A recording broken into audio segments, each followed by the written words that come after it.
आज जो हम मेथड स्टार्ट करेंगे, इस मेथड का नाम है कंप्लीटिंग स्क्वायर मेथड। जब भी हम किसी क्वाड्रेटिक इक्वेशन को सॉल्व करते हैं तो सबसे पहला मेथड उस पर जो लगाया जाता है, जो सिंपलेस्ट मेथड है, उसको कहते हैं फैक्टराइजेशन। फैक्टराइजेशन में हम मिड टर्म को ब्रेक करते हैं, लेकिन कुछ क्वेश्चंस ऐसे भी होते हैं जहाँ पे मिड टर्म ब्रेक नहीं हो सकते। वहाँ पे या मिड टर्म ब्रेक हो सकती है, उसको ब्रेक करना थोड़ा मुश्किल होता है, डिवीजन में जाके आप ब्रेक कर सकते हो। तो वहाँ पे हम अपनी आसानी के लिए एक और मेथड इंट्रोड्यूस कराते हैं जिसको हम कहते हैं completing square method. Completing square method में भी आप क्या कर रहे हो, क्वाड्रेटिक इक्वेशन को ही सॉल्व कर रहे हो। सबसे पहले आप क्या करोगे कि अपनी इक्वेशन को स्टैंडर्ड फॉर्म के अंदर लेके आओगे। स्टैंडर्ड फॉर्म क्या है आपके पास, A X square plus B X plus C. आप अपनी इक्वेशन को कंपेयर करोगे, अगर आपकी इक्वेशन स्टैंडर्ड फॉर्म में है तो ठीक है, अगर नहीं है तो आप उसको स्टैंडर्ड फॉर्म के अंदर लेके आओगे। ठीक, एग्जाम्पल नंबर 1 है, ये एक स्टैंडर्ड कंप्लीट इक्वेशन है आपके पास।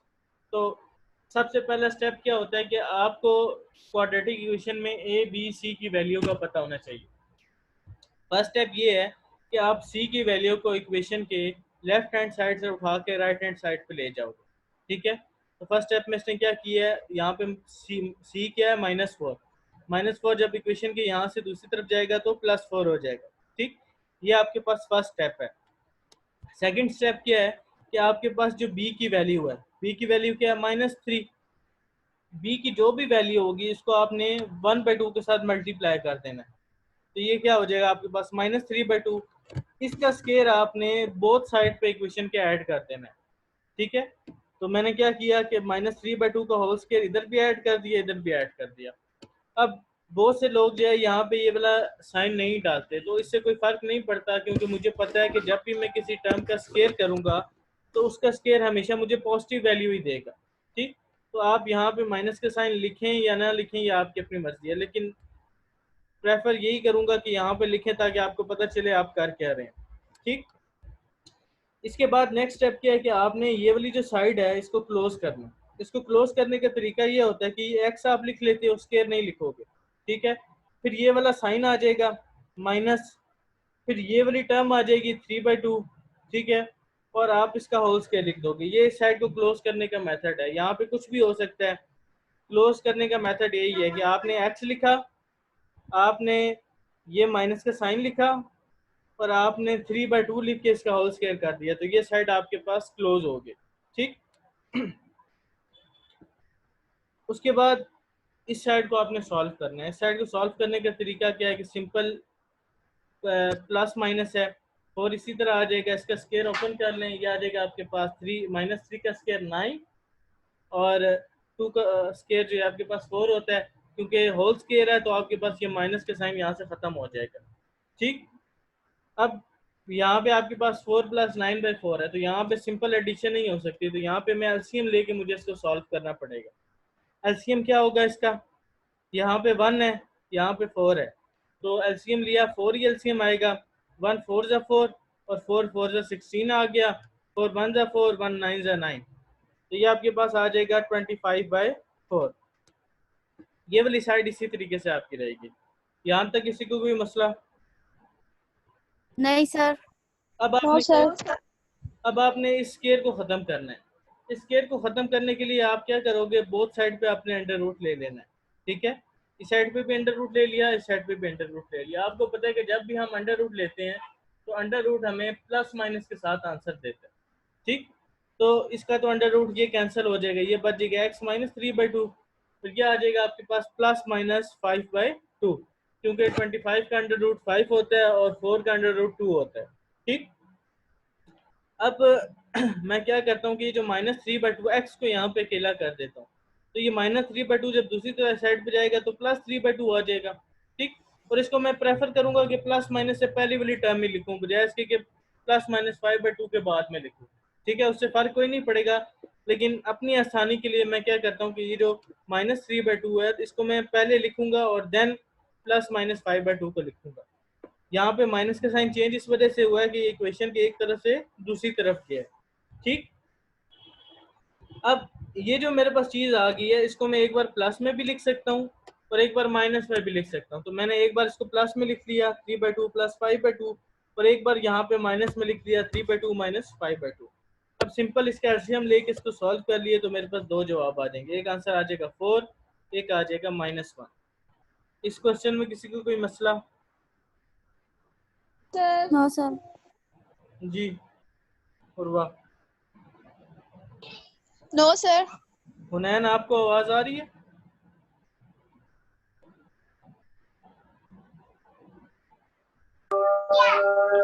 सर आपकी आवाज आ रही है लेकिन बहुत कट कट के आ रही है। अच्छा, अब मेरे पास दो जवाब आए हैं, 4 और -1। अब ये 4 और -1 क्या है? इस इक्वेशन के रूट्स हैं। रूट्स होने का क्या मतलब है कि इसके सोल्यूशन है। तो आपके पास सोल्यूशन साइड क्या होगा? -1 और 4। ठीक है।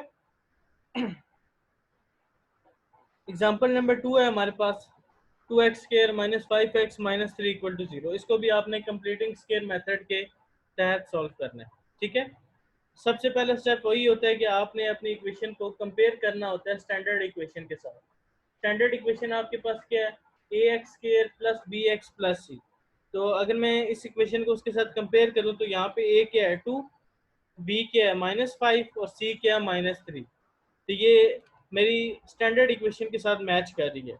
ये स्टैंडर्ड इक्वेशन की फॉर्म में है। तो मैं क्या करता हूँ, इस इक्वेशन में जो आपके पास c की वैल्यू है उसको इक्वेशन की दूसरी तरफ ले जाता हूँ। ठीक है। इसको करने के तो मुख्तलिफ तरीके भी हैं, लेकिन आसान यही है कि आप क्या करो, इसको दूसरी तरफ जो मेथड आपको बताया है मैंने क्वेश्चन नंबर 1 में, आपने सेम एज इट इज़ वही मेथड जो है फॉलो करना है। ठीक है, ताकि आपको किसी किस्म की कंफ्यूजन ना हो। तो यहाँ पे इसने क्या किया हुआ है? -3/2। अच्छा नहीं, एक स्टेप और होगा। सबसे पहला स्टेप आपके पास ये होता है कि आपके पास जो ax² है, a की वैल्यू हमेशा 1 होनी चाहिए। अगर 1 के अलावा कोई और वैल्यू है तो आप क्या करोगे कि x के साथ जो वैल्यू मौजूद है उसके साथ हर टर्म को डिवाइड कर दोगे। अगर आप पिछले क्वेश्चन में देखें तो पिछले क्वेश्चन में x की वैल्यू ऑलरेडी 1 थी। ठीक है। तो यहाँ पे मुझे किसी चीज़ के साथ डिवाइड करने की ज़रूरत नहीं पड़ी, या 1 से अगर मैं किसी चीज़ को डिवाइड करता भी हूँ तो 1 से डिवाइड करने से कोई फ़र्क नहीं पड़ेगा। ठीक। यहाँ पे मेरे पास क्या है? 2। तो मैं क्या करूँगा, पूरी इक्वेशन को 2 के साथ डिवाइड कर दूंगा। इसको 2 से डिवाइड किया तो 2 कट गया, 1 रह गया। इसको डिवाइड किया तो ये 5/2 हो गया। इसको डिवाइड किया तो ये 3/2 हो गया। अब ये मेरे पास स्टैंडर्ड फॉर्म है, ax² + bx + c। अब b की वैल्यू क्या है? -5/2। c की वैल्यू क्या है? -3/2। अब इस c की वैल्यू को उठा के इक्वेशन के दूसरी तरफ ले जाएं। ठीक है। तो मेरे पास ये इक्वेशन बन जाएगी।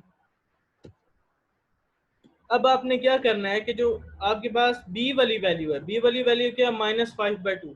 इसका हाफ लेना है। इसका हाफ क्या होगा? -5/2 मल्टीप्लाई बाय 1/2। तो ये क्या हो जाएगा आपके पास? -5/4।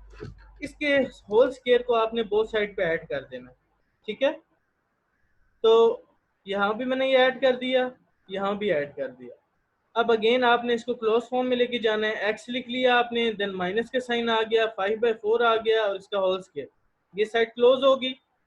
इस साइड को आप सिंपल एलसीएम लेके सॉल्व करेंगे। एलसीएम लेंगे तो आपके पास 49/16 आ जाएगा। ठीक, ये चीज़ बन गई। अब अगला स्टेप क्या था कि आपने स्क्वायर को ख़त्म करना है, बोथ साइड पे अंडर रूट ले लेना है। बोथ साइड पे अंडर रूट लिया, यहाँ से अंडर रूट खत्म हो गया, स्क्वायर खत्म हो गया। यहाँ पे प्लस माइनस 49 का अंडर रूट 7 होता है, 16 का 4 होता है, प्लस माइनस 7/4 आ गया। -5/4 को इक्वेशन की दूसरी तरफ ले गया आप लोग। ठीक है। इसने क्या किया, इसने इसको यहाँ पे एक बार प्लस में लिख लिया, एक बार माइनस में लिख लिया। तो बेशक आप यहाँ पे इसको प्लस माइनस में लिखने के बाद मूव करें या पहले मूव कर लें, या आपकी अपनी मर्जी है। तो इसने एक बार इसको प्लस में लिख लिया, एक बार माइनस में लिख लिया। ठीक है। अब इसने क्या किया, -5/4 को उधर लेके गया, +5/4 हो गया। इसका एलसीएम ले लिया, इसको सॉल्व कर लिया, और इसी तरह -5/4 वहाँ जाके +5/4 हो गया और इसको सॉल्व कर लिया। तो आपके पास दो रूट्स आ गए, एक रूट आ गया 3 और एक आ गया आपके पास -1/2। ठीक है। तो ये आपके पास इस इक्वेशन के क्या है? सोल्यूशन सेट है। यहाँ तक कोई मसला किसी को? No sir. अब आपने करना क्या है कि question number 1, question number 3, question number 5, question number 7 ठीक है। और क्वेश्चन नंबर 2 और 4, ये यहाँ तक जितने भी क्वेश्चंस हैं ना, 6 क्वेश्चन, ये आपने कंप्लीटिंग स्क्वायर मेथड के तहत आपने करने हैं। ये क्वेश्चन मैं कराऊंगा भी, लेकिन पहले मैं देखूंगा कि आपको कितनी समझ आई है इसकी और कहाँ तक आप इसको सॉल्व कर सकते हैं। ठीक है, तो आपकी असाइनमेंट क्या है कि जो 6 क्वेश्चंस हैं इनको आपने कंप्लीटिंग स्क्वायर मेथड से भी करना है और फैक्टराइजेशन के जरिए भी सॉल्व करने की कोशिश करनी है। बल्कि फैक्टराइजेशन को छोड़ें, आप सिर्फ कंप्लीटिंग स्क्वायर मेथड के तहत इसको सॉल्व करेंगे। ठीक है, जी सर। चलें, अब क्लास की टाइमिंग भी 6 मिनट रह गई है। अभी किसी ने अगर कोई क्वेश्चन पूछना है तो वो पूछ लेने, तो फिर हम क्लास एंड करते हैं। सर जो क्वेश्चन नंबर 1 का